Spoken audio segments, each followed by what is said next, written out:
Hi everyone, welcome back. This is Chapter 3, Part 3, following right on the heels of Chapter 3, Part 2, where we were talking about the probability method. And here we're going to talk about very quickly how we can use a Punnett square to help us with probabilities. And that's easily seen here with a very simple monohybrid cross. What we can see is the probability of having progeny with the dominant phenotype is very clearly shown by this Punnett square by 3 out of 4 individuals. That's our probability of having a dominant phenotype, and 1 out of 4 for a recessive phenotype. Now, keeping in mind our multiplicative rule is our AND rule. If we were asking what's the probability of getting a homozygous progeny, so either a homozygous dominant or a homozygous recessive, we would multiply those two individual probabilities. And again, the additive rule, that's our OR rule. So in this case, we can say, well, what's the probability of a dominant phenotype?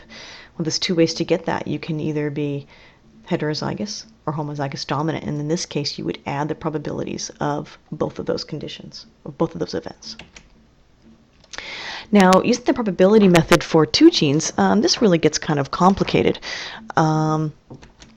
So if we were to do a cross of 2 individuals, both of whom are heterozygous, for 2 different traits, let's say we want to know what is the probability of producing progeny that is homozygous recessive for at least 1 gene.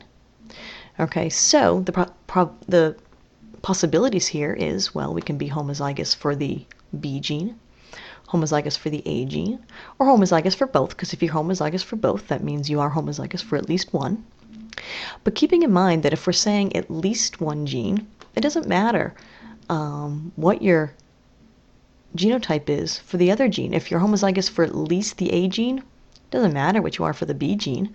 If you're homozygous for at least the B gene, doesn't matter what you are for the A gene.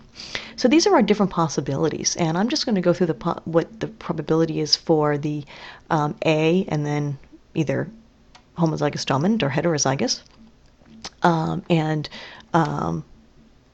homozygous recessive for the B gene. So I'm just going to go through this calculation right now, and you can do these 2 on your own or look at the book's examples.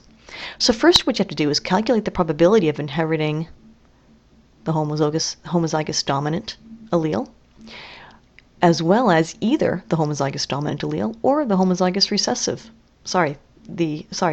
Inheriting the dominant allele along with another dominant allele or another recessive allele. I'm sorry, I apologize, I kind of said that wrong. As well as inheriting 2 recessive alleles. So here the probability for inheriting the dominant allele from one parent, of course, is always 1/2. The probability of inheriting either the dominant or the recessive allele from the other parent is going to be 1/2 times 1/2, which is 1/4. If you add this probability plus this probability, you get 3/4. So the probability of having a either a heterozygous genotype or homozygous dominant genotype with regard to the A gene is going to be 3/4. The probability of inheriting the B from each parent is going to be 1/2 times 1/2, that's 1/4. Now, because we want both these things to happen, okay, this for the A gene, this for the B gene, okay, then we're going to multiply. 3/4 times 1/4 equals 3/16. And again, you can go through this. This is also detailed in your book, and you can go through that as well. All right, so now we're into the 3rd section of Chapter 3, Testing Genetic Hypotheses. So we can do all these experiments and we can calculate our probabilities and all that, but what about making a hypothesis and determining, what's the chance that our hypothesis is correct? How do we know whether or not the results of a given cross that we might be doing is consistent with our hypothesis? Well, first let's kind of take a look at what a hypothesis is, and for that let's just take a little step back and look at the scientific method.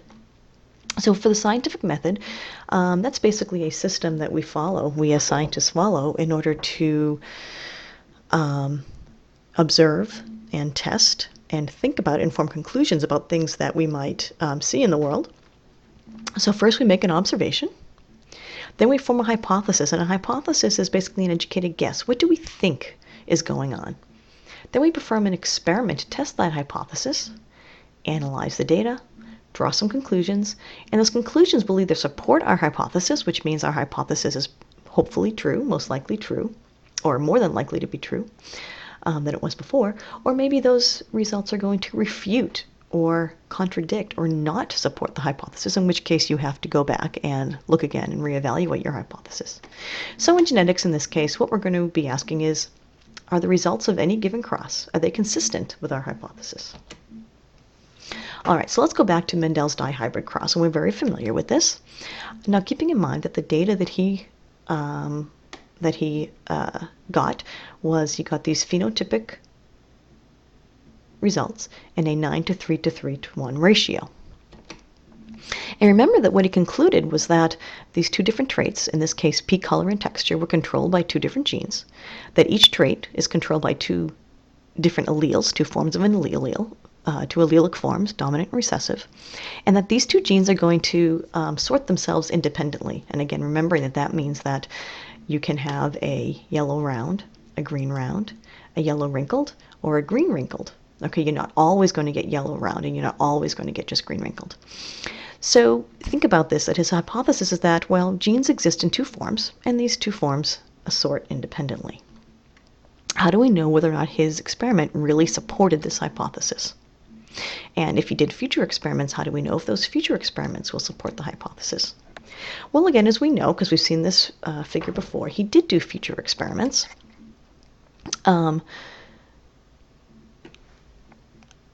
But this particular figure shows the results from this experiment that we showed in the last slide. Okay, so for these four phenotypic classes, the data does fit the hypothesis.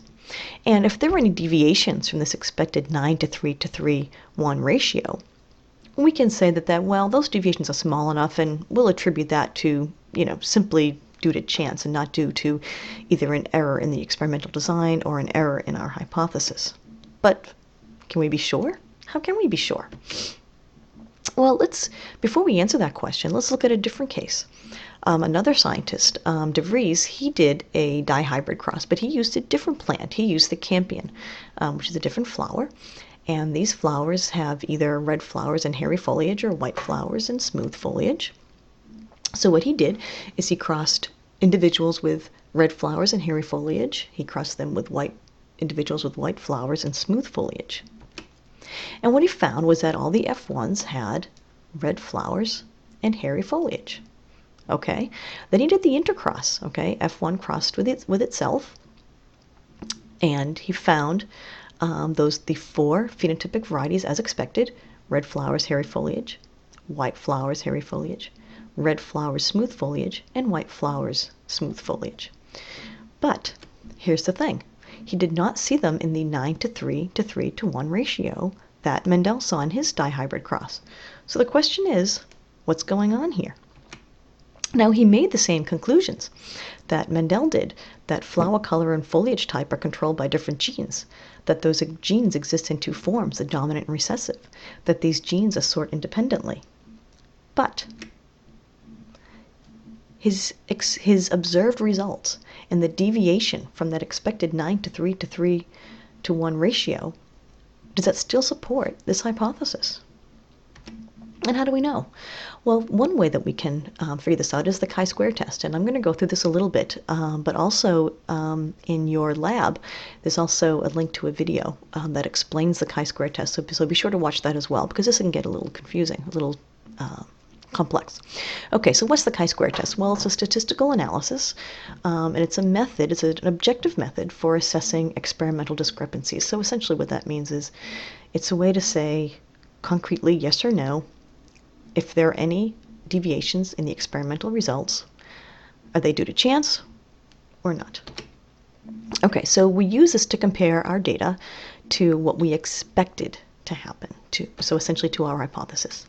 So in genetics, we use this test to compare the results of any breeding experiment with the predicted numbers based on the hypothesis. So if we expect to get 9:3 to 3:1 ratios in our offspring, and that's not what we get, well, let's compare what we got with what we predicted and see if our hypothesis is still true.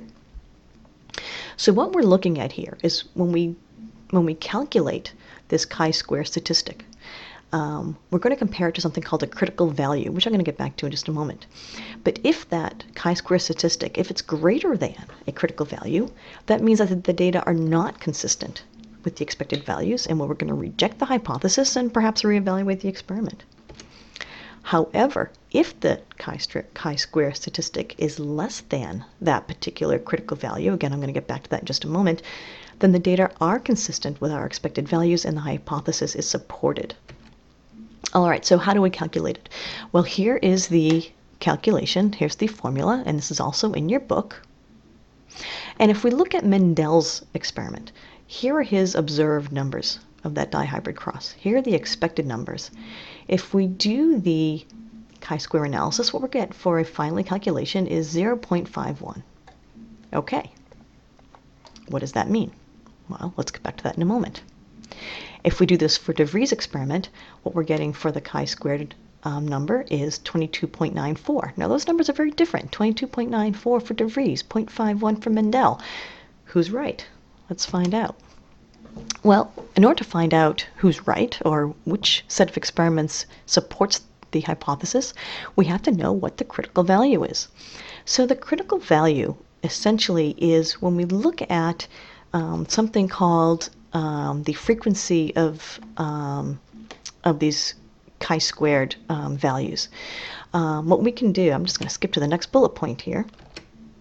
We look at this frequency distribution, which is essentially, this is a graphical representation of many different chi-square values from many different chi-square analyses carried out from many experimental replicates. Now, using the magic of statistics, we don't really have to do all of these experiments, but this is what this graph represents. And what this is showing you is that way up here, okay, this top 5% distribution, this represents sort of a very unlikely occurrence. That if you get a value of, in this case, higher than 7.815, you'd only get that value 5% of the time. So the question is, if you get a value higher than 7.815, is it just an unlikely result? Or is it so unlikely that it doesn't support the hypothesis? So essentially what we're looking at here is, how does chance, the idea that something might happen by chance, how does that affect the chi-square statistic? And this critical value is really important because it's the point at which the discrepancies of the deviations from the observed and the expected are not due to chance. It's due to maybe the hypothesis was wrong, maybe we didn't do our experiment very well. So how do we figure out what this critical value is? Well, in this case, the chi-square value of 7.815, as I said, represents, anything greater than that represents a result that you'd only get 5% of the time. Now, anything, whenever you get that result, greater than 7.815, what that suggests is that it's an unlikely result. Maybe the experiment wasn't performed properly. Maybe there's a problem with the experiment or with the hypothesis. But if we assume that the experiment was performed properly, we can reject the hypothesis because it's just too rare and probably not likely to occur by chance, and so we can reject the hypothesis. What's important to realize is that this, this test will reject a true hypothesis 5% of the time, because just because something is rare doesn't mean that it's not true. So it's an important sort of weakness of this test. All right, so now we know the critical value, but wait, there's more. The critical value actually depends upon the number of phenotypic classes you have in your experiment. So for example, if you have, I'm going to skip to the next bullet, if you have 4 phenotypic classes, for example, in Mendel's dihybrid cross, what we're looking at is something called the degree of freedom. And the degree of freedom is defined as the number of phenotypic classes minus 1. So in this case, the 7.815 is the critical value only for 3 degrees of freedom. So that's only valid for 4, okay, 4 phenotypic classes. All right. If you were doing a different kind of cross where you had more or some other number other than 4 phenotypic classes, your degree of freedom will be different. Now this concludes part 3 of chapter 3. Please join me in part 4.